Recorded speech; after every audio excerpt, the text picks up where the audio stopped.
કોઈ હીરાનો કોઈ એવું કઈ ખરાબ ધંધો કરી હારા ન લઈ ગયા આપણે. એ તો નકર દાડિયું જ કર્યું કહેવાય ને, ખેતીમાં ને હીરામાં એમાં નકર દાડિયું કરવાની રે. 300 રૂપિયા આપે ખાલી એ આપણે અહીં કાંઈ સારો ધંધો છો ને તમે? હારું ચોરી ન કરો થાય હે બીજો શું કરવું છે? એવી સલાહ થોડી દેવા છોકરાને દાદા ચોરી કરવાની. પણ તમને ખોટા તમે પત્તે ઠોકો દાદાને શું અમને તમારા 85-90 વર્ષ જેવું થયું, તમને શું લાગ્યું કે આવો ધંધો કરાય? હું એવું લાગે કે બાપા લાઈનમાં ધંધો કરે સારો. લાઈનમાં એટલે વાહનની લાઈન કહો? વાહન છે, ઘરનું વાહન લેવાય, કોઈ એવામાં લાગી જાય કોઈ નોકરી છે, પગારમાં હોય, એવું બધું કરાય એમને? ખેતી ન કરાય?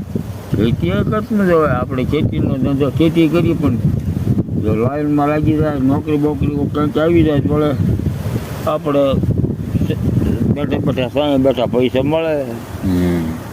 ઓલા પછી દાદા સાંજે બેઠા બેઠા જે પૈસા કમાય છે ને, એના શરીર કાંઈ એટલા બધા કામ ન કરો.